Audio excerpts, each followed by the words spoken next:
Hello YouTube family, કેમ છો? મજામાં? તો આ છે પાછળ આપ જોઈ રહ્યા છો કે આપણું છે કિચન. ત્યાં બનાવવાનો છે આપણે સરસ મજાનું સેલેડ, એટલે કે આપણે પપૈયામાંથી સંભારો અને ચટણી બે બનાવવાના છે, જે ગાંઠિયા સાથે ખૂબ જ સરસ લાગે છે અને જે બહાર આપણે ફરસાણની દુકાને મળતા હોય છે અને એ આપણને ખાવા ખૂબ ભાવે છે. આપણે ગાંઠિયા કરતાં વધારે સેલેડ ખાઈ જતા હોય છે. તો જો તમારે પણ એવું હોય અને ઘરે જો એવો ટેસ્ટ મળી જતો હોય તો આપણે બહારથી લાવવાની જરૂર પડતી નથી. તો વિડીયોમાં કન્ટિન્યુ બન્યા રહેજો અને જો તમને વિડીયો પસંદ આવે તો કમેન્ટ કરવાનું ભૂલતા નહીં. તો આવો મારી સાથે આપણે બનાવીએ પપૈયાનું સેલેડ, એટલે કે સંભારો અને ચટણી. તો આના માટે આપણે પહેલા તો એક પપૈયું લઈ અને એને ધોઈ અને સારી રીતના એની છાલ છે એ બધી આપણે રિમૂવ કરી લેવાની છે. અને પછી આવી રીતના એનો એક લાંબો કટકો કરી અને એની ખમણી વડે એનું છીણ કરી લેવાનું છે. જો આવું રેસાદાર છીણ થાય એવું છીણ આપણે કરી લેશું. ત્યારબાદ આપણે એને ફરીથી એકવાર વોશ કરવાનું છે અને વોશ કરી અને આપણે એક પ્લેટમાં આપણે કાઢી લેશું બહાર. એટલે વોશ કરવાથી શું થશે કે એનું જે મતલબ કડવાશ હોય છે એવું બધું પાણી છે નીકળી જાય છે. અને આપણે સારી રીતના કોરું કરી અને પછી આપણે એક થાળી ડીશમાં લઈ લેશું. અને ત્યાર પછી હવે આને બધા મસાલા કરશું.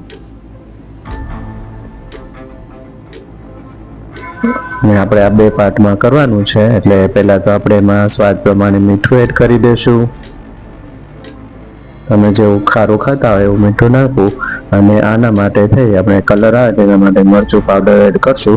આ કાશ્મીરી લાલ મરચું છે, તીખાશ માટે આપણે 1 ચમચી એક્સ્ટ્રા તીખું મરચું છે. આ આપણે આ તીખું મરચું છે આપણે એ એડ કરી દઈશું. પછી ધાણા જીરું નાખશું અને શેકેલું જીરુંનો પાવડર છે એ પણ એડ કરી દઈશું.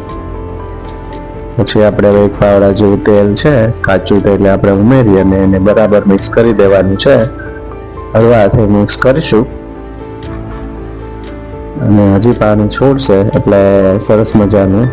જો તમે કેવું દેખાવમાં તો સરસ છે તે પણ સ્વાદમાં પણ બેસ્ટ છે. જે આપણે ફરસાણવાળા આપણને ગાંઠિયા સાથે કે સમોસા સાથે સર્વ કરે છે, આ એ જ પ્રકારનું બની અને સેલેડ તૈયાર છે. હવે આપણે સર્વિંગ ડીશમાં આપણે એને લઈ લેશું. ત્યારબાદ આપણે હવે વઘાર કરી અને બીજી એની એક પપૈયાની છે આપણે ચટણી તૈયાર કરીશું.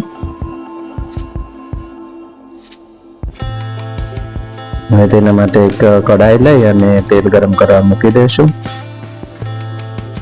2 પાવડા જેવું તેલ એડ કરશું. પછી જોતું વધુ ઘટતું હોય એ તમારી રીતના તમે નાખી શકો છો.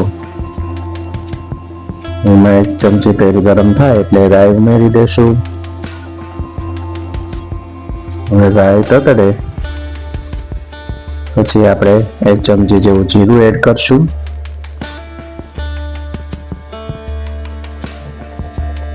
જીરું શેકાય છે એટલે આપણે 1 ચમચી હિંગ એડ કરી દઈશું.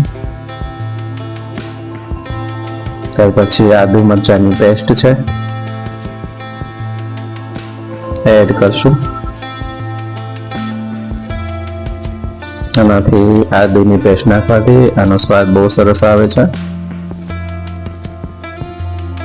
હવે જે આપણે છીણના 2 ભાગ કરેલા હતા, અડધું છીણ છે એ આપણે આમાં એડ કરી દઈશું, કારણ કે આપણું પપૈયું છે બહુ મોટું હતું અને આપણે ફ્રીજમાં આને રાખીએ બનાવીને સ્ટોર કરીને તો તમારે અઠવાડિયે સુધી આ ચટણીને કે સેલેડને કંઈ થતું નથી.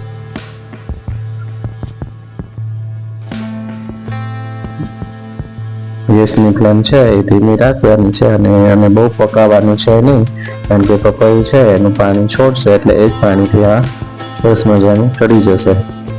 હવે સ્વાદ પ્રમાણે આપણે મીઠું એડ કરી દઈશું અને હળદર નાખી દઈશું.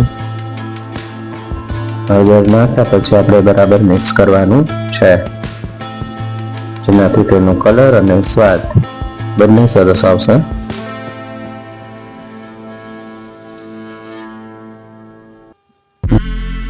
હળદર નાખી અને આપણે એને બરાબર મિક્સ કરી લઈશું. ત્યાર પછી આપણે શેકેલા જીરુંનો પાવડર અને ધાણાનો પાવડર છે એ એડ કરી દઈશું. હવે એમાં આપણે જે પહેલા કાઢ્યું હતું હવે એને આપણે લીંબુ નીચોવી દઈશું. અને તો જો આ તૈયાર છે કે આપણે આ ચટણી પણ તૈયાર છે અને સલાડ પણ તૈયાર છે. તો તમને આ બંનેમાંથી કયું સારું લાગે છે તે કમેન્ટ કરીને જરૂરથી કહેજો. અને પપૈયાનો હલવો પણ બને છે, જો એ શીખવો હોય તો એ પણ મને કમેન્ટ કરજો, તો એ પણ આપણે ફરીવાર આ વિડીયોમાં જો બનાવશું.